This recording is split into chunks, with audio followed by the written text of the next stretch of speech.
Ram friends, ఒకసారి ఈ video చూడండి. హైదరాబాద్ పార్లమెంట్ కాన్స్టిట్యున్సీలో అసదుద్దీన్ ఓవైసీ మీద పోటీ చేస్తున్న బీజేపీ అభ్యర్థి మాధవీలత మరో రాజాసింగ్లా మారారా? లేడీ రాజాసింగ్ అవతారం ఎత్తారామా అంటే అవును అని చెప్పి ఆమెకు సంబంధించిన ఈ వీడియో చెప్తోంది. శ్రీరామనవమి సందర్భంగా ఒక మసీదు దగ్గర ఎలక్షన్స్ ప్రచారంలో శ్రీరామనవమి వేడుకల్లో నిజంగా మాధవీలత గారు మస్జిద్ వైపు గురిపెట్టారా?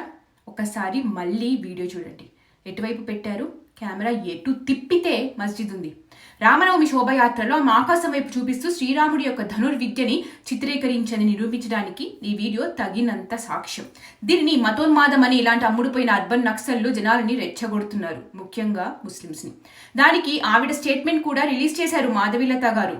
సగం వీడియోని చూపిస్తున్నారు అని. ఒకవేళ మీకు తప్పనిపిస్తే సారీ చెప్తా అని. ఎన్నో శోభయాత్రల మీద రాళ్లదాడి చేశారు, ఇటుకలతో కొట్టారు, తగలబెట్టారు. వాటి గురించి అన్నీ మూసుకొని కూర్చుంటాం. ఇక్కడ ఏమీ లేకపోయినా వీడియోని మ్యానిపులేట్ చేసి విద్వేషం చూపిస్తాం, సృష్టించేస్తాం. దీని మతోన్మాదం అంటాం. ఎలా అయినా మాధవీలత గారు గెలవకూడదు అని తెగ తాపత్రయపడిపోతున్నారు. ఏమీ లేని దగ్గర ఈకలు పీకిన ఈమె హిందువులందరినీ 15 నిమిషాల్లో లేకుండా చేస్తా అన్నప్పుడు ఏం చేశారు వీళ్ళు? మొన్నటికి మొన్న యోగి మతానికి వెళ్ళిపోతారు, మోదీ లేని రోజు మిమ్మల్ని ఎవరు కాపాడతారు అని బాహాటంగా సభలో చెప్తే ఏం చేశారు? హమేషా యోగి ముఖ్యమంత్రి नहीं रहेगा,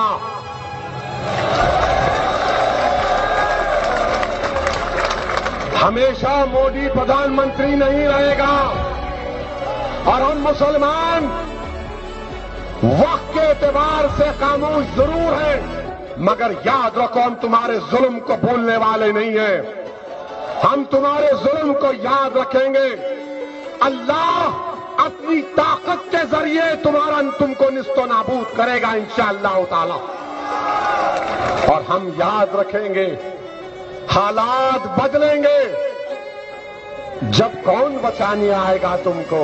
బతుకమ్మ గోల్ గోల్ అని బతుకమ్మ పండుగని వెక్కిరిచ్చినప్పుడు ఏం చేశారు? ఇలా ఎన్నోసార్లు బాహాటంగా సభల్లో ముస్లిమ్స్ ని రెచ్చగొడుతూ చేసిన ప్రసంగాలు ఎందుకు చూపెట్టారు వీళ్ళు? ఇవి చూడండి. तोड़ूंगा एक दिन, मैं ही तोड़ूंगा उसे, मैं ही तोड़ूंगा। तोड़ोगे तुम? मंदिर को। किस मंदिर को? राम मंदिर को हम ही तोड़ेंगे सब। नहीं बताओ, हमारा सरकार चेंज होती है, हमारा राज होगा। కాంగ్రెసే గెలుస్తుంది, నేను మీ రామ మందిర్ని కూల్చేస్తా అని అంటున్నాడు. इस बार जो आएगी सरकार आए, कांग्रेस आए, हमारे दिल की यही है। दिल में तो और कुछ भी है, दिल में और कुछ भी है, बहुत कुछ है। बवाल मचाना है। बवाल मचाना? हाँ। बवाल कैसे मचाना? बवाल जैसे मचाएंगे, जैसे सरकार आएगी ना, बवाल ही मचाएंगे। कांग्रेस की भाई కాంగ్రెస్ గెలుస్తుంది చూడండి, ఈసారి గెలవగానే మీ సంగతి చూసుకుంటా మేము ఎదురు చూస్తున్నాం అంటాడు ఇంకొకడు. ఇవి కనపడవా? ఇవి భావ ప్రకటన స్వేచ్ఛన? బీజేపీ ఎంఐఎం రెండు మతతత్వ పార్టీల, రెండు సమానమేనా? ఎంఐఎం నుండి ఈ దేశానికి ప్రధానమంత్రి అయిన రోజున నువ్వు కళ్ళు మాత్రం కనపడేలాగా బ్లాక్ టెంట్ వేసుకుని వీడియో చేయాలి. ఇప్పుడేమో బీజేపీ ఉంది, పాపం మోదీనేమో డిక్టేటర్ అని గట్టిగా అరిచి చెప్తున్నా కనీసం చర్యలు తీసుకోవడం రాది పాపం డిక్టేటర్కి. హిందువులు మెజారిటీ ఉన్నన్ని రోజులే ఇది సెక్యులర్ దేశం, లేని రోజున ఇది ఇస్లామిక్ స్టేట్ గా మారుతుంది. వీడు చూడు ఏమంటున్నాడు.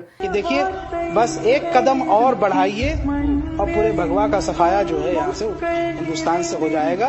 सिर्फ ऐसा लग रहा है कि एक कंधे पर दुपट्टा होता है, उतना ही सा बचा है, बस उतना ही बचा है।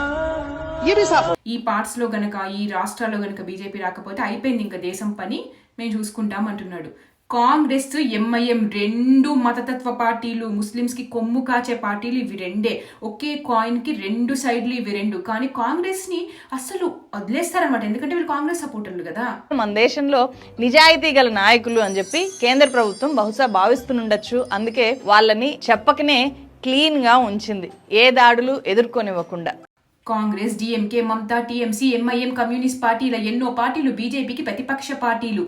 ఇవన్నీ ఈ పార్టీల నాయకుల మీద కేరళ, తమిళనాడు, వెస్ట్ బెంగాల్ ఇలా చెప్తూ పోతే అందరు నాయకుల మీద బీజేపీ, సిబిఐ, ఈడీ రైడ్లు చేపించిందా? కమ్యూనిస్ట్ మేధావి తనం అనమాట ఇది. బీజేపీ ఇప్పటి వరకు ఎంఐఎం మీద ఎలాంటి రైడ్లు చేపించలేదు కాబట్టి బీజేపీ ఎంఐఎం దోస్తులట. మరి వీళ్ళ దగ్గర వాళ్ళు చేసిన ప్రూఫ్లు ఉంటే అదే వీడియోలో చూపెట్టాల్సింది కదా. ఇదిగో వాళ్ళు చేసిన తప్పుల యొక్క ప్రూఫ్లు ఇవి, ఇవన్నీ ఉన్నా కూడా వదిలేసింది సిబిఐ, ఈడీ రైడ్స్ చేయట్లేరు, ఎలాంటి అరెస్టులు చేయట్లేరు అని చెప్పి. నీ దగ్గర ఉంటే కేసు వేద్దాంపా, పోదాం, మేము వస్తాం మీ వెంట.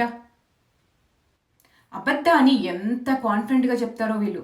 ఇక్కడ ప్రశ్నించాల్సింది గత పాలకులు టీఆర్ఎస్ని, ప్రస్తుత పాలకులు కాంగ్రెస్ని. ఈ రెండు పార్టీలు బాహాటంగా ఎంఐఎం మా దోస్తు, మా ఫ్రెండ్, మా ఫ్రెండ్లీ పార్టీ అని ఎన్నో సందర్భాల్లో బాహాటంగా చెప్పుకున్నవారే. ఆ వీడియోస్ కూడా పబ్లిక్ డొమైన్లో ఉన్నాయి. కానీ వాటిని చూపించరు. వాటిని చూపించి కాంగ్రెస్, టీఆర్ఎస్, ఎంఐఎం అందరూ ఒకటే, వాళ్ళందరూ మతతత్వ పార్టీలు అని చెప్పరు. చూపిస్తే బీజేపీకి ప్లస్ అవుతుంది కదా. సో ఇలా నిజాల్ని తొక్కి పెట్టేసి అబద్ధాలు మాత్రమే చూపిస్తారన్నమాట. సెంట్రల్ గవర్నమెంట్ చొరవతోనే తెలంగాణలో ఉగ్రవాదుల్ని పట్టుకున్నారు. మరి దాని గురించి మాట్లాడరే? రాష్ట్ర ప్రభుత్వం ఏం చేసింది అని ప్రశ్నించారా? 1984 నుండి హైదరాబాద్ కాన్స్టిట్యుయెన్సీని ఎంఐఎం పార్టీ నేతలే, ముఖ్యంగా ఓవైసీలు మాత్రమే పాలిస్తున్నారు. ఏ ఒక్క సామాన్యుడికి లేదా వేరే ఏ ముస్లింకి ఆ అధికారాన్ని ఇచ్చింది లేదు. పోనీ అక్కడ ప్రజల పరిస్థితి మారింది లేదు. ఒకసారి ఇది వినండి ఏమంటున్నాడు. నేను చూసుకొనే ఉండా కానీ బీజేపీ వస్తారు. ఎందుకే బీజేపీ కంపల్సరీ మోడీ కరెక్ట్ మాట్లాడతాడు. ప్రామిస్ గా అంటున్నా, నెత్తిమైన టోపీ ఉండదు, గడ్డ ఉండదు అని కాదే మీ ముస్లిం బీజేపీ అంటే నచ్చదు మీకు ముస్లింలకు. అవన్నీ దొంగ కొడుకు అసద్ గడు ఏమన్నా ఇచ్చిండా? 1 రూపాయి ఏమన్నా రోడ్ ఇచ్చిండా? పేదల పెళ్లికి ఏమన్నా ఇచ్చిండా? ఒక మాట సార్. ఇంకా ఎంపీ ఎలక్షన్స్ మే 13. మనుషులందరూ ఒక్కటే, కాకపోతే కొందరిలో కొన్ని పుస్తకాలు, ఇంకొందరిలో కొందరు ముల్లాలు, పాస్టర్లు, దొంగ బాబాలు వేరే మతం మీద, మనుషుల మీద ద్వేషాన్ని, విద్వేషాన్ని నింపుతున్నారు. పాత బస్తీ ప్రజల్లో కూడా మార్పు వస్తుంది అనడానికి, వాళ్ళు ఆలోచిస్తారు అని, వాళ్ళ జీవితాలు బాగుపడాలి అని కోరుకుంటారు అని చెప్పే వీడియో ఇది. అభివృద్ధి అనేది ఏమాత్రం అంశం కాకుండా కేవలం మత ప్రాతిపాదికన మాత్రమే ఎన్నికలు జరిగే హైదరాబాద్ లాంటి లోక్సభ నియోజకవర్గంలో మాధవీలత గారి గెలుపు అంత సులువైందేం కాదు. అంతేకాకుండా కాంగ్రెస్, బీఆర్ఎస్ పార్టీలు రెండూ కూడా మొదటి నుండి సాధ్యమైనంతగా హిందూ ఓట్లను చీల్చి ఏఐఎంఐఎం గెలుపు కోసం లోపాయికారిగా పాటుపడుతున్నాయన్న సంగతి బహిరంగ రహస్యం కదా. ఇక బీఆర్ఎస్ పార్టీ వాళ్ళైతే వాళ్ళ స్వాభిమానాన్ని ఎప్పుడో ఆ టీఆర్ఎస్ పార్టీకి అమ్మేసుకుని హిందువులని మర్చిపోయి పాలేరు బానిసల్లా తయారైన సంగతి తెలిసిందే. ఒక హిందూ స్త్రీ బరిలో నించుంటే గర్వపడాల్సింది పోయి హిందూ ద్వేషి ఓవైసీకి కొమ్ము కాస్తున్నారు. అందుకు సాక్ష్యంగా ఇక్కడ హిందువుల్లో యాదవులు ఎక్కువగా ఉండటంతో బీఆర్ఎస్ పార్టీ ఇక్కడ యాదవ సామాజిక వర్గం వ్యక్తిని తమ అభ్యర్థిగా ప్రకటించి హిందూ ఓట్ల చీలికకు విత్తనం వేసింది. ఇక కాంగ్రెస్ పార్టీ కూడా రేపు ఇలాంటి మరో పనినే చేస్తుందనడంలో ఎలాంటి సందేహం లేదు. ఇంకా సందేహం ఎందుకు, ఆల్రెడీ సపోర్ట్ ఇచ్చేస్తున్నారని చెప్పి వాళ్ళ పార్టీ ఫిరోజ్ ఖానే బయటకు వచ్చి చెప్పాడు. ఆ వీడియో అందరం చూసాం కూడా. డిసైడ్ చేస్తున్నారు. మా పర్సనల్ ఫైట్ అసదుద్దీన్తో ఉంటుంది ఎప్పుడు, కానీ పార్టీ చెప్పింది అసదుద్దీన్ గెలవాలి. మా ఫైట్ కంటిన్యూ చేస్తాం, అతనికి గెలిపిస్తాం. పార్టీ ఏం చెప్పింది అంటే ఫేర్, ఫ్రీ, ట్రాన్స్పరెంట్ ఎలక్షన్కి నువ్వు కొట్లాడు, మేము మీతో ఉంటాం 100%. కానీ ఇప్పుడు ఎంఐఎంకి దోస్తీ అయిపోయింది, అసదుద్దీన్కి గెలిపి. కనుక హైదరాబాద్ కాన్స్టిట్యుయెన్సీ ఓటర్లైన హిందువులే ఈ రెండు పార్టీల కుట్ర కుతంత్రాలని ఇక్కడైనా ఈసారైనా అర్థం చేసుకుని ఏకమై బీజేపీకి మాత్రమే ఓటేస్తే గెలిచే అవకాశం లేకపోలేదు. ఇక ఇంకో సమస్య ఏమిటంటే మైనారిటీలు 90% పైగా ఓటేస్తారు, మనోళ్ళు 50% కూడా ఓటు వేస్తే గొప్ప. కొంపెల్లి మాధవీలత గారు హైదరాబాద్ కాన్స్టిట్యుయెన్సీ బీజేపీ అభ్యర్థి.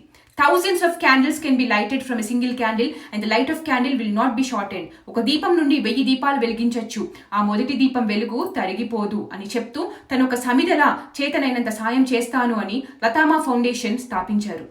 ఈ సాయం పొందిన వాటిలో మెజారిటీ ముస్లిం మహిళలు, పిల్లలే. ఈ విషయం మీకు ఎవరు చెప్పరు.